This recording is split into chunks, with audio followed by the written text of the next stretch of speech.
Cinema అసలు అరాచకం అని చెప్పాలి. ఎందుకంటే నాకు మెంటల్ ఎక్కువైంది సినిమా తర్వాత. ఎందుకు దసరా తర్వాత నాని ఒక మంచి స్టెల్లర్ పర్ఫార్మెన్స్ ఇచ్చారు. ఆయన ఎస్జే సూర్య గురించి చెప్పక్కర్లేదు. ఎస్జే సూర్య అసలు స్పైడర్ నుంచి ఇరగదీస్తున్నారు ఆయన చేసిన రోల్స్. అసలు నాకు అసలు ఎస్జే సూర్య బీజం నచ్చింది ఆయన ఎంట్రీ వచ్చేటప్పుడు. ప్లస్ చెప్పాలంటే ఒకటే డ్రాబ్యాక్, లెంగ్త్ ఎక్కువ ఉంది, చాలా ల్యాక్ చేశారు సినిమాని, అదొకటే డ్రాబ్యాక్. మిగతా 1 ప్లస్ పాయింట్స్. ఎందుకంటే నాని యాక్టింగ్ అరాచకం అని చెప్పాలి. దసరా తర్వాత ఒక మంచి స్టెల్లర్ పర్ఫార్మెన్స్ ఇచ్చారు. సో చాలా బాగుంది. అండ్ చెప్పింది కదా నాని మంచి ఎమోషన్స్ నేనే పక్కడతాను. ఠీక్ ఓకే. సో శనివారం అన్నారు, గురువారమే వచ్చేసారు బాక్స్ ఆఫీస్కి. నాకు కూడా తెలియదు, పొద్దున్న 7 గంటలు తెలిసే కానీ తెలియదు అది శనివారం సినిమా గురువారం వచ్చిందని. సో ఓవరాల్గా కథ ఏంది, what is the concept of the movie story?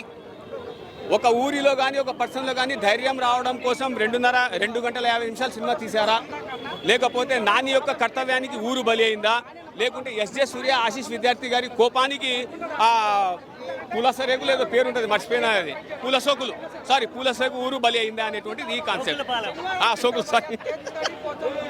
సోకుల పాలు. సో అదే అండి కాన్సెప్ట్లో ఓకే. క్యారెక్టర్ ఎలా చేశారు, ఎస్జే సూర్య వైలెంట్గా చేయడం జరిగింది, నాని సైలెంట్గా చేయడం జరిగింది, ఆశీష్ విద్యార్థి డిఫరెంట్గా చేయడం జరిగింది. బట్ ఓవరాల్గా హీరోయిన్ ఈజ్ నథింగ్. క్యారెక్టర్ ఎలా రాశారంటే ఓన్లీ బేసిక్గా హీరో విలన్ ఈ ఇద్దరి బేస్ పైన రాయడం జరిగింది. ఓవరాల్గా బెల్డర్ మిస్టేక్ ఏం తెలుసా, ఫైట్ జరిగేటప్పుడు ఒక రోప్ కట్టుకుంటాడు చేతికి, నల్లగా ఉంటుంది అన్న, తెల్లగా అయిపోతుంది నీ లెక్క, నాకు అర్థం కాలే, అప్పుడే ఫెరెందో ఇప్పిస్తారేమో అనిపించింది. ఇంకో విషయం, అదే రోపు కాలినప్పుడు కొద్దిగా ఇది పోవాలి కదా, థ్రెడ్స్, ఏ థ్రెడ్ కూడా పోకుండా మేనేజ్ చేశారు. That is the movie concept. So ఓవరాల్గా మీరు కూడా రివ్యూ శనివారం దాకా వేయండి. ఎందుకంటే గురువారం నుంచి స్టార్ట్ చేసే రివ్యూ శనివారం దాకా రావాలని సినిమా గురువారం రిలీజ్ చేశారు.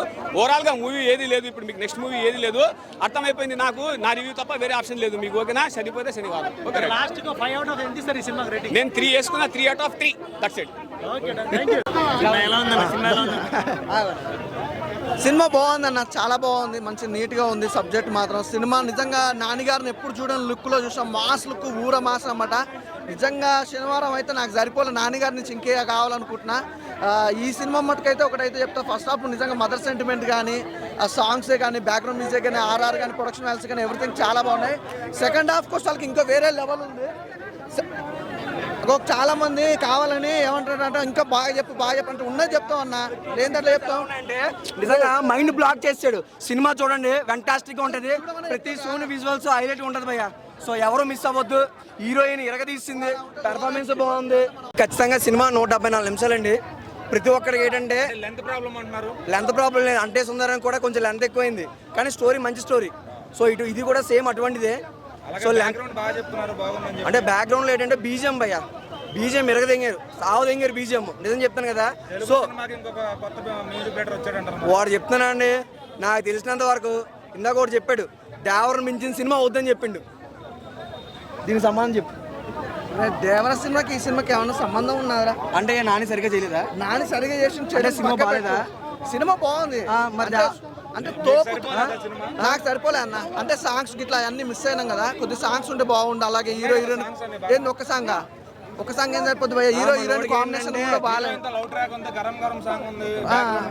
ఏం సరిపోద్ది అన్న. నాని సినిమా అంటే మంచి ఫ్యామిలీ ఎంటర్టైన్మెంట్ సినిమా, ప్రతి ఒక్కరు లేడీస్ ఎక్కువగా చూసే హీరోల ఏంటంటే అసలు బ్రో ఒక నిమిషం చెప్తా చూడు. నానిగారి సినిమా అంటే లవర్స్ కానీ అలాగే ఫ్యామిలీ ఎంటర్టైన్మెంట్ అనమాట. ఫుల్ మామూలుగా నాకు తెలిసి నాకు ఇది అంతేం లేదు, దసరా బాగా నచ్చింది. సినిమా చాలా బాగుంది భయ్య. అరే నేను కూడా బాగుందని చెప్పిండ్రా, బాగాలేదని మరి అంతేం లేదు అన్నట్టు. అరే నాకు అట్లా అనిపించలేదు, నాకు అంత అనిపించలేదు. సినిమా బాగుంది, చూడండి ఓకేనా. అది ఇంకోటి